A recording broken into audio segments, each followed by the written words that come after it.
Welcome back to the History Channel, and as the viewers may have heard about already, Germany was recently unified, so today we'll be chatting with the man, Otto von Bismarck himself, and a German nationalist, Günther Steiner. We are live from our outdoor studio. Thank you for joining us, Mr. Bismarck. Thank you for having me. Let's get started. So, Mr. Bismarck, what were your goals in the beginning of your time as a Prime Minister of Prussia? I wanted all German-speaking regions of Prussia to be united under one flag, one leader, and one Germany. This would ensure our place as a powerful European nation, and much like those I've seen in action while I'm an ambassador. So, what were the methods you used to unify Germany?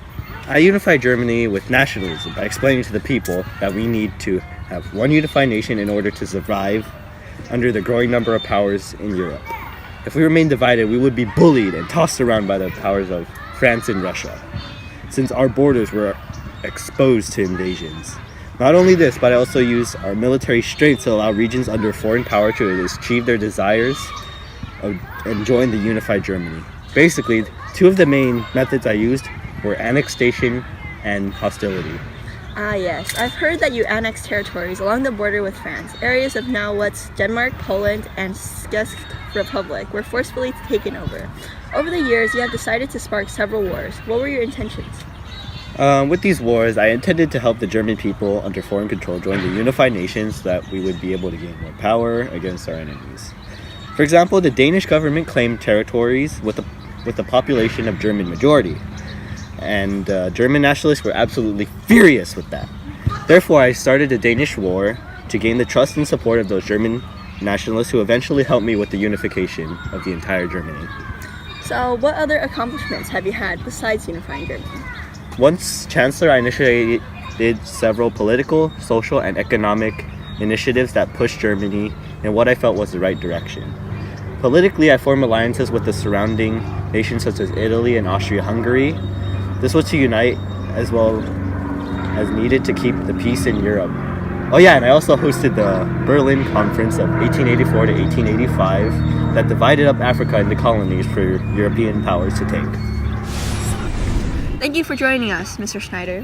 Thank you for having me. Now, do you know why he was called the Iron Chancellor? His views earned me respect. From 1851 to 1862, Prussia's King William I appointed him ambassador to various countries. In this sense, he earned a great deal about how other nations interacted, aligned, and gained power. In 1862, he was appointed Prime Minister, which gave him great authority and say in what Germany did. He reflected and used what he learned while ambassador, and such experiences greatly altered his views. So, did you guys have to sacrifice anything to be able to join the unified Germany? From my experiences, I witnessed many people give up their liberal ideas of universal male suffrage and constitutional ideals in order to celebrate the German unity that they had dreamed of occurring. When they accepted the new German unity, they had accepted the authoritarian and militaristic values to prevail over their liberal ideas.